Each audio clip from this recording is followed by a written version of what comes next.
안녕하세요. 신우의 말도 안 되는 부탁에 고통받고 있는 30대 여성입니다. 저는 지금도 제가 왜 이런 문제에 시달려야 하는 건지 모르겠어요. 물론 이젠 안 보고 살기로 마음먹었으니 그 이유를 굳이 알아내서 이해할 필요는 없겠지만요. 그래도 저도 뭣도 모르고 당해서 그런가 가슴에 응어리가 져서 하소연이라도 해야겠습니다. 신우도 남들 사연 듣는 거 좋아하는 눈치던데 이것도 꼭 듣고 뭐라도 깨닫는 바가 좀 있으면 좋겠네요. 남편과 저는 동갑으로 27살이 되던 해 지인의 소개로 만났습니다. 남편은 어땠는지 모르겠지만 저는 적어도 결혼을 생각하고 만난 것은 아니었어요. 그런데 1년, 2년, 작은 문제 하나 없이 주변 사람들이 부러워할 만큼 예쁜 연애를 했고 그렇다 보니 자연스레 결혼 이야기도 나누게 되더라고요. 그리고 사귄 지 3년이 넘어가면서 남편이 먼저 정식으로 프로포즈를 해왔습니다. 결혼하면서 친정에서 1억을 해주신 반면 시댁에서는 아무것도 안 해주셨어요. 그리고 저는 왜 아무것도 안 해주시냐 묻지 않았고 남편도 껄끄러운 부분이라 그런지 저에게 미안하다는 말만 할 뿐 무슨 상황인지는 설명해주지 않더라고요. 그런데 그 이유를 식을 올리고 나서야 알게 되었습니다. 저희 어머님 아버님은 두 분 다 공직에 계셨는데 그로 인해 당신들 직업에 대한 자부심이 상당했어요. 그 시절에 대학물 먹은 사람이 얼마나 되는 줄 아냐는 말씀도 곧잘 하시는 분들이셨고요. 반면에 저희 친정부모님은 아버지가 고졸, 어머니가 중졸이신데 그건 두 분 다 시골 그것도 깡촌 출신의 장남장녀세요. 그렇다 보니 밑에 줄줄이 딸린 동생들을 가르치려면 정작 당신들은 공부에 욕심을 낼 수 있는 상황이 아니었다 하시대요. 하지만 그런 어려웠던 시절과는 별개로 지금 저희 부모님은 남에게 아쉬운 소리 안 하고 살 만큼의 재산을 모으셨습니다. 저와 남동생 둘 다 유학까지 다녀오게 해주셨고 지금은 두 분이 더울 땐 추운 나라로 추울 땐 더운 나라로 여행을 다니실 정도는 되세요. 아무튼 그럼에도 불구하고 시댁에서는 이런 저희 친정부모님을 인정하기 싫으셨나 봅니다. 어쩌다 재산 이야기가 나오면 운이 좋았다는 둥, 그 시절에 부자 안 된 사람이 없다는 둥. 처음에는 솔직히 듣기가 어찌나 거북스럽던지 그러면 어머님 아버님은 부자 안 되고 뭐 하셨냐고 묻고 싶은 심정이었습니다. 지금이야 뭐 한 귀로 듣고 한 귀로 흘리는 수준이기도 하고 어머님 아버님도 그런 말씀해봤자 좋을 게 없다는 걸 아셨는지 별 말씀 안 하시지만요. 다시 본론으로 돌아가서 결론부터 말하자면 시댁은 금전적으로 지원을 해주실 여유가 없었는데 자존심 때문인지 절대로 그렇게 말씀은 안 하시고 대신에 저희 부모님이 어떤 분인지 한번 보려고 했답니다. 정말 당신 아들이 사윗감으로 마음에 들어서 결혼을 시키는 건지 아니면 괜찮은 집안에 딸 시집 보내고 싶어 그런 건지 어이가 없죠? 저도 정말 그 이야기 듣고는 어이가 없어서 기도 안 차더라고요. 막말로 차라리 제 남편이 무슨 의사 변호사쯤이나 되고 어머님 아버님이 장관급이나 되면 이렇게까지 억울하진 않았을 텐데요. 그리고 이 사실을 알았을 때 솔직히 아닌 게 아니라 결혼을 물을까 그 생각도 몇 번이나 했습니다. 남편한테 내가 어떻게 시부모님을 대해야 할지 모르겠다고 아무 일도 없던 것처럼 살 수 없을 것 같다고 차라리 헤어지자 했지요. 그런데 남편이 제 앞에서 무릎을 꿇고는 정말 미안하답니다. 남편 말로는 저희 부모님과는 반대로 늘 경제적으로 빠듯하게 사시다 보니 이상한 데서 오기를 부리신다며 저더러 이번 한 번만 이해해주면 안 되겠냐고 사정을 하더라니까요. 게다가 그런 와중에 저는 뜻하지 않은 임신 사실을 확인하게 되었습니다. 솔직히 애가 생겨서 그런지 제 마음도 약해지더라고요. 남편에게 한 번만 더 시부모님이 우리 부모님을 무시하시거나 말도 안 되는 말씀을 하시면 나도 그땐 참지 않을 거라고 단단히 일러두고 한 번만 넘어가 주기로 했네요. 그런데 임신을 하고 나서야 저는 신우가 불임이라는 사실을 알게 되었습니다.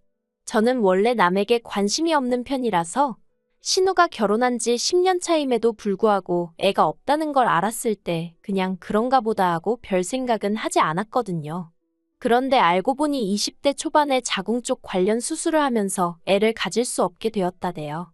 그리고 이건 워낙에 사적이고 예민한 이야기라서 남편은 물론이고 시부모님도 저에게 하지 않았던 거고요. 그렇다 보니 제 임신 소식이 시댁에서는 그렇게 달가운 일은 아니었던 모양입니다. 다른 집 며느리들은 시부모님이 하도 연락을 해대고 참견을 해서 힘들다던데 저는 오히려 서운한 마음까지 들 정도로 연락은 고사하고 축하조차 제대로 받지 못했거든요. 특히 어머님께서는 제가 무슨 신우에게 큰 실수라도 할까봐 걱정이라도 되셨던 건지 그나마 몇 번 주고받지 않았던 연락에서도 제 안부보다는 말 조심해라, 너무 티내지 마란 소리만 몇 번씩 하셨어요. 입덧이 심해서 회사까지 관둬야 했던 며느리한테 속은 어떻냐 물어보는 대신 말이에요.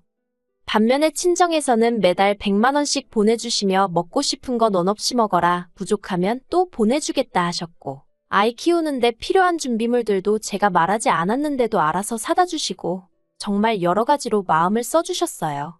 남편도 말은 안 했지만 자기가 보기에도 친정과 시댁에서 해주는 게 너무 차이가 나니까 민망해하는 눈치였지요. 그러다 어머님 생신이었습니다. 남편이 저 볼 낯이 없어서 그랬던 건지 저도 왜 그런 건지 이유는 모르겠지만 어머님한테 생활비가 빠듯해서 이번 생신 때는 따로 용돈은 못 드릴 것 같다고 그랬던 모양입니다. 그리고 저는 그 일을 신우를 통해서 알게 되었어요. 상황을 전혀 모르고 있던 와중에 신우한테 연락을 받으면서 말이에요.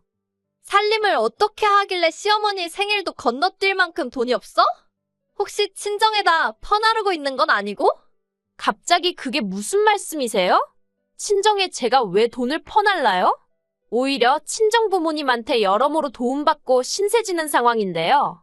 그리고 어머님 생신을 누가 그냥 건너뛴대요. 모여서 밥 먹기로 했잖아요. 네가 얼마나 내 동생한테 눈치를 줬으면 그 착한 애가 올해는 용돈 못 드린다고 기가 죽어서 엄마한테 전화를 했다던데. 그러게 돈이 없으면 애를 갖지를 말지. 남들 하는 걸 다 흉내내고 살려니까 이런 일이 생기는 거 아니야? 형님, 지금 무슨 말씀을 하시는 거예요? 그리고 저는 돈 있어요. 돈 없는 건 형님 동생, 그러니까 제 남편이 없는 거죠.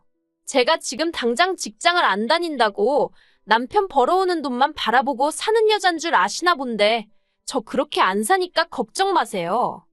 이후로 저는 신우와 완전히 거리를 두고 지내게 되었습니다. 제가 출산을 했을 때도 신우는 축하 인사조차 없었고 저도 그럴 거라 예상하고 있었기에 서운한 것도 없었어요. 다만 문득문득 우리 애가 자라서 나중에 친가 쪽 친척이라곤 고모, 그러니까 신우 하나밖에 없는데 거기랑 대면대면할 상상을 하니 마음이 좋진 않았지요. 하지만 그런 생각도 잠시뿐이었지 그렇다고 제가 먼저 신우에게 연락하고 그러고 싶진 않더라고요. 그런데 제가 애를 낳고 얼마 되지 않았을 때 친정어머니가 큰 수술을 받게 되셨습니다. 자식이라곤 저와 남동생 하나뿐이었는데 남동생은 외국에서 살고 있다 보니 제가 나설 수밖에 없는 상황이었지요. 그래서 결국 좋고 싫고를 떠나 시어머니의 도움을 받을 수밖에 없었네요. 어머님은 상황이 상황이니만큼 알겠다 하셨지만 워낙 신우가 시댁에 자주 드나들다 보니 그게 걱정이신 눈치였어요. 그런데 이게 웬걸요? 남편에게 전해 들으니 신우가 애를 그렇게 예뻐하더랍니다. 눈을 떼지 못하더라며. 게다가 어머님은 신우가 마음 상해할까봐 걱정을 많이 하셨는데 오히려 애랑 너무 잘 놀아준다며 무척 즐거워하시더군요. 그리고 그때는 신우에게 그간 쌓인 안 좋은 감정은 온데간데 없이 같은 여자로서 안쓰러운 생각이 들더라고요. 본인 속은 얼마나 쓰리고 애달플까 싶어서요. 그래서 신우만 괜찮다면 종종 우리 애를 보여줘야겠다는 그런 생각을 하게 되었지요. 그런데 그게 화근이 될 줄은 몰랐습니다. 첫째 돌진하고 한 달 만에 저는 제가 둘째를 가졌다는 사실을 알게 되었어요. 생각해보면 돌잔치 하던 날도 속이 영 좋질 않아서 계속 콜라랑 사이다만 찾아대긴 했는데 솔직히 긴장해서 체한 줄로만 알았지 제가 임신 중일 거라곤 상상도 못했거든요. 아무튼 그렇게 임신 사실을 확인하자 첫째 때와 마찬가지로 계획한 임신이 아니다 보니 당황스럽긴 했지만 운명이다 생각하고 잘 키워봐야겠다 생각했어요. 그리고 사실 임신 사실보다 저를 더 당황하게 한 건 첫째 때와는 완전히 다른 시부모님, 특히나 어머님과 신우의 반응이었습니다. 어머님은 둘이나 고생스러워 어떻게 키우냐며 저를 걱정하듯 말씀하시면서도 한편으론 저더러 고생했다며 몇 번이나 수고했다 고맙다 소리를 반복하셨지요. 그리고 그때만 해도 그 수고했다 고맙다에 설마 그런 뜻이 숨겨져 있으리라곤 상상도 못했는데 임신 7개월 차가 돼가던 시기에 신우에게 연락을 받았습니다. 신우가 저에게 허심탄회하게 단도직입적으로 할 말이 있다며 만나자고 하더라고요. 저희 집으로 오겠다면서요. 그래서 그러라 했습니다. 부쩍 애본다는 핑계로 저희 집에 자주 오고 있었는데 솔직히 아무리 신우가 개과천선하여 저에게 잘해주고 있긴 했지만 그래도 저는 너무 불편했던 게 사실이에요. 그래도 못 오게 할 수도 없었으니 그냥 마음을 비운 상황이었달까요. 그런데 그런 신우가 저더러 혹시 둘째 낳으면 놔주면 안 돼? 그러대요. 저는 제 귀를 의심했습니다. 뭘 달라고 한 것 같은데 설마 애일 거라곤 생각을 못하고 뭐라고 했냐고 다시 물었어요. 그랬더니 옳게 애 낳으면 바로 놔주면 안 될까? 나 정말 고민 많이 하고 하는 말이야. 그러니까 무조건 안 된다고 하지 말고 한번 긍정적으로 생각 좀 해봐. 우리 시댁 알지? 그쪽에서도 남동생 애를 입양해서 키우는 거면 이해하겠대. 아예 피 한 방울 안 섞인 애 어디서 데려오는 것보단 낫다면서. 옳게도 바로 옆에서 볼 수 있으니까 덜 걱정될 거야. 제발 이번에 낳는 애는 놔줘. 나도 옳게처럼 엄마 소리 듣고 싶어. 솔직히 신우의 구구절절한 이야기를 듣는데 오죽하면 저런 소리를 할까 싶으면서도 한편으론 그래도 그렇지 사람이 돼서 그게 말이 되나 싶대요. 그래서 당연한 말이지만 안 된다고 했어요. 형님 마음이야 내가 알겠다고. 그런데 아무리 그래도 가족 간에 어떻게 애를 주냐. 남이라고 해도 못 주는 건 마찬가지지만 아무튼 안 된다고요. 그랬더니 이젠 신우도 이판사판이다 싶었는지 제 앞에서 어린애처럼 우는 게 아니겠어요. 왜 안 되냐면서 자기가 정말 잘 키울 자신이 있다면서 달리 표현할 만한 말이 없어서 그런데 정말 환장하겠더라니까요. 그리고 결국 신우는 눈물만한 10바가지는 쏟아내고 자기 집으로 돌아갔습니다. 신우를 돌려보내고 나서야 저도 긴장이 풀린 건지 있는 대로 진이 빠져서는 한동안 자리에서 일어날 수가 없었네요. 한편 얼마 지나지 않아 퇴근한 남편이 소파에 널브러진 저를 보고는 무슨 일이라도 있었냐며 안색이 너무 안 좋다는 거예요. 저는 고민 끝에 좀 전에 신우가 왔다 갔는데 나더러 이번에 낳는 애를 자기 달라더라며 신우와 나눴던 이야기를 전했습니다. 남편은 점점 얼굴이 울그락불그락 바뀌어 가더니 급기야 자기 누나더러 완전 미친 엑스 아니냐며 욕까지 하더라니까요. 하지만 상황은 그렇게 끝나지 않았습니다. 신우는 신우대로 어머님한테 이야기를 전한 건지 이튿날 연락도 없이 어머님이 저를 찾아오셨거든요. 그리고 처음엔 저는 어머님이 신우 대신 저에게 사과라도 하러 오신 줄 알았습니다. 어머님이 먼저 저더러 많이 놀랐겠다며 미안하다고 말문을 여셨으니까요. 그런데 그건 제 착각에 불과했습니다. 어머님은 몇 번이나 저에게 미안하다 하시면서도 사람이 궁지에 몰리면 별 생각을 다 하게 되는 법이라며 오죽하면 경우 바른 네 신우가 그런 소리를 했겠냐며 살살 신우 편을 들기 시작하셨어요. 그리고는 급기야 당신도 곰곰이 생각을 해봤는데 솔직히 아주 안 될 이야기도 아닌 것 같다나요? 옛날에는 원래 아들 없는 집이 친척집에서 입양도 해오고 그러는 게 흔했다면서 저더러 무조건 싫다고 하지 말고 진지하게 어떤 선택이 진정으로 가족을 위한 길인지 생각해보랍니다. 그리고 현실적인 것도 무시하면 안 된다며 없는 살림에 꾸역꾸역 둘끼고 키우는 것보다 한 집에 하나씩 나눠서 잘 키우는 게 오히려 나중에 애들 입장에서는 더 고마울 수도 있다나요. 남매를 사촌지간으로 키우라는 말씀을 하시면서 어떻게 그런 말씀을 하시는지 어이가 없어서 기도 안 차더군요. 결국 참다 못한 제가 어머님 떨어 어머님이라도 정신을 차리셔야지 아무리 자식이라고 해도 그렇지 어떻게 신우의 그 비윤리적이고 비상식적인 생각에 동조를 해주실 수가 있냐 화를 냈습니다.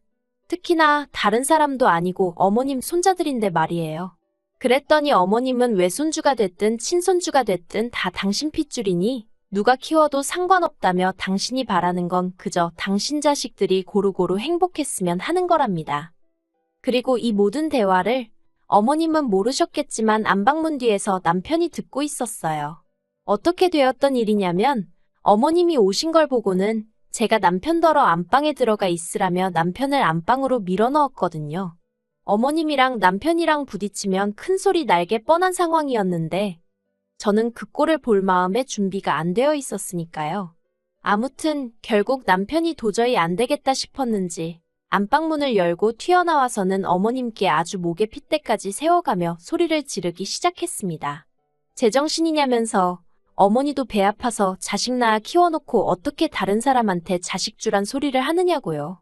그러자 어머니가 네 누나가 남이냐며 맞불을 놓으시고 결국 남편이 어머님 떨어 앞으로 2번 다시 내 새끼들 볼 생각 말라며 아주 악을 썼습니다. 어머니는 오늘부로 손주 둘을 잃은 거나 마찬가지라면서요. 그리고 그 싸움을 마지막으로 지금까지 어머님과는 연락하지 않고 지내고 있습니다. 아버님은 이 모든 사단이 당신 딸과 아내인 어머님 때문이 맞다 하시면서 저희더러 마음 가는 대로 알아서 하라고 하셨어요. 이게 다 당신이 집안 단속을 똑바로 못해서 된 일이라며 오히려 저더러 미안하다고도 하셨지요. 솔직히 아버님과는 결혼 전부터 지금까지 많은 대화를 나눠본 건 아니었고 결혼 자금 문제로 감정이 좋을 것도 없었는데 그때만큼은 그래도 감사하더라고요. 이제 예정대로라면 저는 2주 안에 아들을 만나게 됩니다.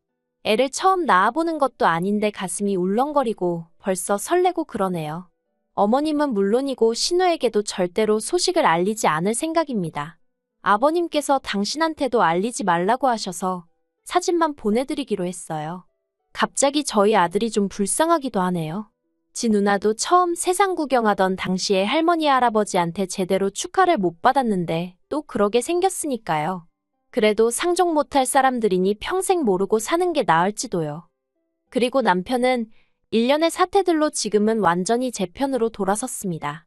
전에는 그래도 크고 작은 문제가 생기면 제 편을 들면서도 스리슬쩍 시댁 편을 들려는 시도를 하곤 해서 저에게 미움을 사곤 했었는데 이제 그럴 이유를 못 느낀다대요. 그래서 오히려 저와 남편 사이가 더 끈끈해진 것도 같아요. 어머님에게 고맙다고 인사라도 드려야 하는 건지. 아무튼 당장 제 목표는 순산입니다. 그리고 이후로는 남편과 함께 애들에게 좋은 것만 입히고 먹이고 보여줄 수 있게끔 저희 친정부모님처럼 열심히 살아봐야겠지요.